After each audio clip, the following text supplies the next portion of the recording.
अपनी बेटियों की हिफाजत खुद करो, क्योंकि हुकूमत करने वाले पूरे बेऔलाद हैं। ये संघी अपने आप को रामराज के नाम पर लोग, हमारे मासूम हिंदू बहनों और भाइयों को भड़काने वाले, इनको जरूरत है कि वो सबसे पहले अपने धर्म का मुताला करें, अपने धर्म को पढ़ें, बाद में जाकर किसी और धर्म पे आवाज उठाए या उंगली उठाएं।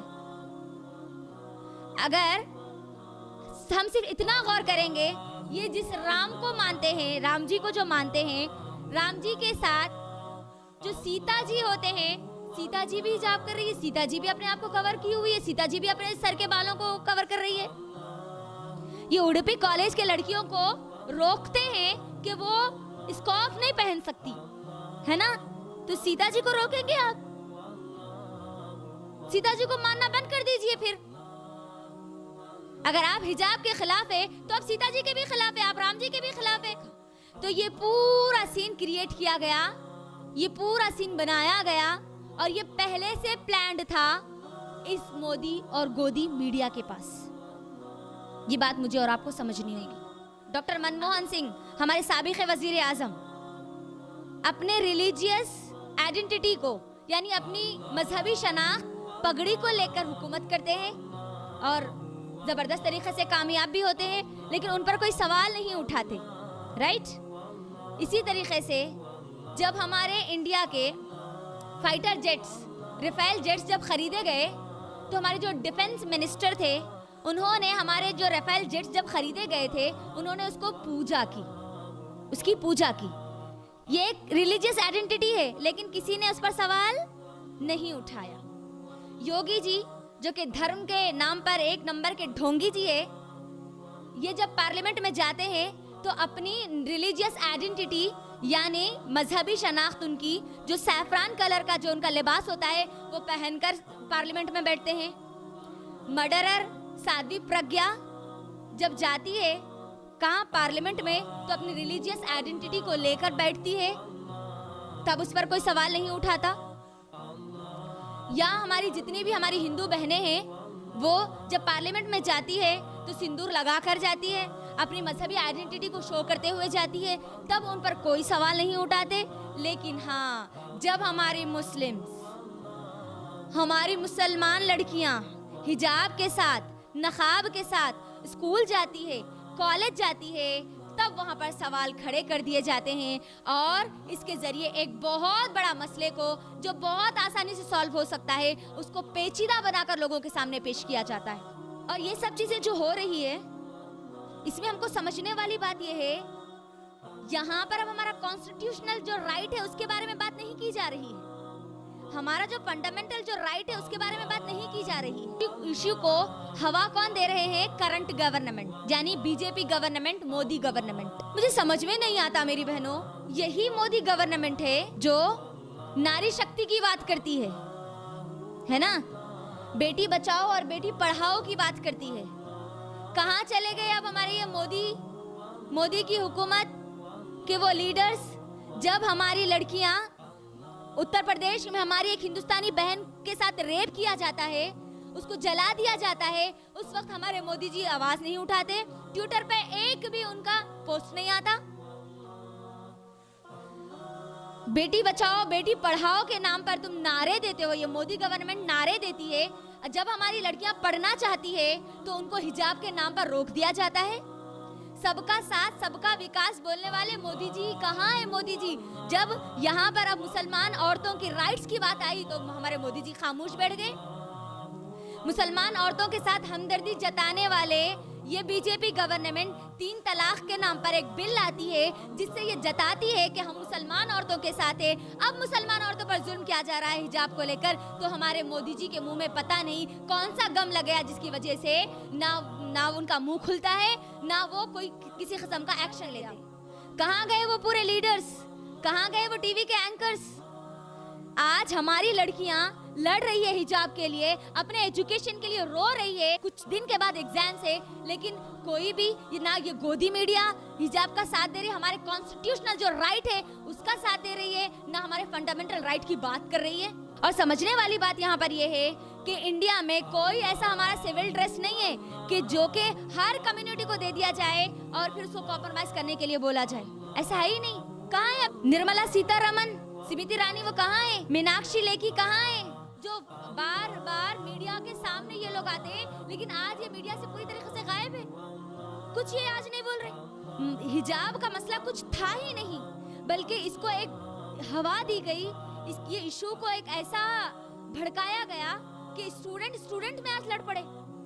और असल जो हिजाब का कॉन्सेप्ट है, उस कॉन्सेप्ट को ही हटा दिया गया, बल्कि एजुकेशन की बात की जा रही है। ये बोला जा रहा है कि अब एजुकेशन फर्स्ट, रिलीजियस सेकंड। मैं आपको बताऊंगी कि वो कौन सा मजहब है, वो कौन सा रिलीजन है जो सबसे पहले एजुकेशन की बात करता है और फिर रिलीजन की बात करता है। आज हम देखेंगे इंशाल्लाह, आज के इस दर्स में देखेंगे। तो हमको दिमाग में क्या बिठा दिया गया पूरी दुनिया में, बुर्का हिजाब मतलब मुस्लिम। ये कौन है? अब इसको देखकर तो पक्का हमको ऐसा लग रहा है ये मुसलमान फैमिली है, ऊपर से लेकर नीचे तक पूरा एक खिमार। लेकिन मैं आपको बता दूं ये मुसलमान फैमिली नहीं है, बल्कि ये एक ज्यू फैमिली है, यहूदी खानदान है, ये यहूदी औरतें हैं। ये वो जानते हैं कि उनके पास ऐसा कलाम है, ऐसी किताब है, इसीलिए तो बार बार उठाते हैं ना कुरान को, बार बार कहते हैं ना कि कुरान को बैंड करो, कुरान को बैंड करो। क्यों कहते हैं? क्योंकि वो जानते हैं उनकी जो रगें, उनकी जो कमजोर रगें हैं वो हमारे पास है। वो अपनी ख्वाहिशात को पूरा करना चाहते हैं, लेकिन उनको मालूम है कि एक मुसलमान कौम है जो उनको उनकी ख्वाहिशात को पूरा करने से रोक सकती है। उनके सामने ढाल अगर कोई कौम बन सकती तो वो मुसलमान कौम है, वो जानते हैं इस बात को। लेकिन आज हम नहीं जानते कि कुरान मेरा और आपका, मेरे और आपके हाथ में क्या है। वही है, वो जानते हैं इस बात को, वो इस बात को बहुत अच्छे से जानते हैं कि मोहम्मद रसूलुल्लाह सल्लल्लाहु अलैहि वसल्लम ने सिर्फ 23 साल में पूरे के पूरे अरब पर हुकूमत कर ली। और ये मुसलमान जिस दिन भी कुरान से जुड़ जाएंगे, जिस दिन भी ये मुसलमान कुरान को समझने वाले और उसको प्रैक्टिस करने वाले बन जाएंगे, उस दिन इनकी बुनियादें हिलना शुरू हो जाएगी। वो जानते हैं इस बात को, लेकिन आज हम नहीं जानते। आप देख लीजिए 2014 से क्या हम ये ज्यादा नहीं सुन रहे हैं? इट्स टू मच ना, बहुत ज्यादा हो गया ना। हर बार मुसलमानों को टारगेट। अजान, इंडिया में आई ये बात, अजान पर पाबंदी लगाओ, नमाजों पर पाबंदी लगाओ, मंदिर मस्जिद के नाम पर ये भी आया हमारे सामने। जैसे ही ईद उल अजहा हमारे पास आती है, कुर्बानी के, गौरक्षा के ये रक्षक चारी अपने सामने, हमारे सामने आ जाते हैं, है ना। गौर करिए, कभी सीएए के जरिए मुसलमानों को टारगेट बनाया जा रहा है, एनआरसी के जरिए मुसलमानों को टारगेट किया जा रहा है, मॉब लिंचिंग में मुसलमानों को मारा जा रहा है। ये दलाल वसीम रजवी, कुफ्र का ऐलान करने वाला काफिर, ये उंगली उठाता है हमारे नबी सल्लल्लाहु अलैहि वसल्लम पर। वो जानते हैं नबी सल्लल्लाहु अलैहि वसल्लम की वो तालीमात है, जब भी ये कौम उस तालीमात को पकड़ लेगी फिर ये इनको मिटा देगी, ये इनको, इनकी हस्ती को मिटा देगी, इनके वजूद को मिटा देगी। वो जानते हैं इस बात को। कुरान पर पाबंदी लगाने की बात करता है दलाल ये वसीम रजवी। खुल्ला दहशतगर्दी कर रहे हैं ये लोग, खुल्ला कहते हैं कि हम इंडिया को हिंदू राष्ट्र बनाकर रहेंगे, मुसलमान औरतों को इनके सर्विस के लिए इस्तेमाल करेंगे। खुल के बोल रहे ये लोग। खुद से शादी नहीं करेंगे, लेकिन इनकी अपनी जरूरतें मुसलमान औरतों से पूरा करेंगे। ये खुलकर बोल रहे हैं ये बातें। क्या अब भी हमारा ईमान नहीं जागेगा? क्या अब भी हम खोलकर अपनी आंखों को नहीं देखेंगे कि दुश्मन कितनी तेजी से हमारी तरफ आगे बढ़ रहा है? अल्लाह ना करे अगर फ्यूचर में ये अपने मंसूबे में कामयाब हो गए, तब हम क्या करेंगे? कैसे बचाएंगे अपने आप को? ये वक्त है उठने का, ये वक्त है अपने आप की हिफाजत करने का, ये वक्त है हमारे हक के लिए लड़ने का, ये वक्त है, अब ये वक्त आ चुका है। ये वक्त है इस्लाम पर अमल करके दुश्मन को मुंह तोड़ जवाब देने का। दुश्मन जानता है इस बात को कि जब भी ये कौम अमल पर आ जाएंगी ना, वो मिट जाएंगे, उनका मिटना लाजमी होगा। लेकिन आज हमारे मुसलमान किस में पड़े हुए? आज आप देख लीजिए, मजहब की जो लड़ाई तो दूर की बात है, फिरकों की लड़ाई में पड़े हुए आज हम, शिया सुन्नी के झगड़ों में पड़े हुए आज हम। लेकिन हिजाब के मामले में शिया सुन्नी पूरे एक है आज। गौर करिए, अल्लाह के लिए अपने आप को ये जमातों के फर्क से, ये फिरकों के फर्क से थोड़ा सा ऊपर उठाइए, ऊपर उठा के अल्लाह और उसके रसूल की तरफ लाइए, जिसका कलीमा मैंने और आपने पढ़ा है ना, उसकी तरफ लाइए, कुरान और हदीस की तरफ आइए, फिर जाके हमको हक क्या है वो मिलेगा। उस हक पर जब तक अमल नहीं करेंगे ना, तब तक ये जालिम कौम हमसे डरने वाली नहीं है। इनके जुल्म को फिर हम खत्म नहीं कर सकते, क्योंकि अब ये बात सिर्फ हिजाब के हद तक है, पहले ये बात नकाब के हद तक थी और आज ये बात हिजाब तक पहुंच गई। और आगे चल के कहीं ऐसा ना हो, अल्लाह ना करे ऐसा ना हो कि वो मुसलमान औरतों को घर से बाहर निकालने पर भी पाबंदी लगा दे। ये भी पॉसिबल है, ये भी हो सकता है। अगर आज हमने इसको नहीं समझा, अगर आज हमने इसके खिलाफ एक्शन नहीं लिया, अगर आज हम नहीं उठे ना, तो हमारी आने वाली नस्लों को ये ब्रन्ना करके छोड़ेंगे, नंगे करके छोड़ेंगे। यही उनका मिशन है, यही उनका मकसद है।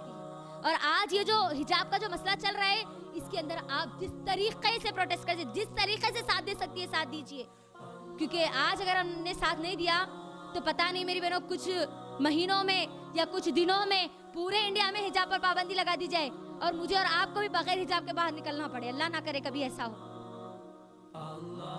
खामोशी अगर इख्तियार कर लेंगे, ना इधर के ना उधर के, हम तो बस खामोश है, तो याद रखो खामोशी अगर ज्यादा देर तक तुम रहोगे तो ये खामोशी से हमारी दाल गलने वाली नहीं है। बुश ने क्या कहा था, तमाम अमेरिकन के जरिए ये मैसेज पूरी दुनिया को उसने दिया था कि आर यू विद अस और अगेंस्ट अस, या तो तुम हमारे साथ है या हमारे खिलाफ है, बीच की कोई बात ही नहीं है। तो अब यहाँ पर वही मामला आ चुका है, या तो हम इस्लाम को अमल करने वाले हैं या हम इस्लाम के खिलाफ है। ये दो ही बातें हैं, मियां मिट्ठू बनने का कोई चांस ही नहीं अब हमारे पास।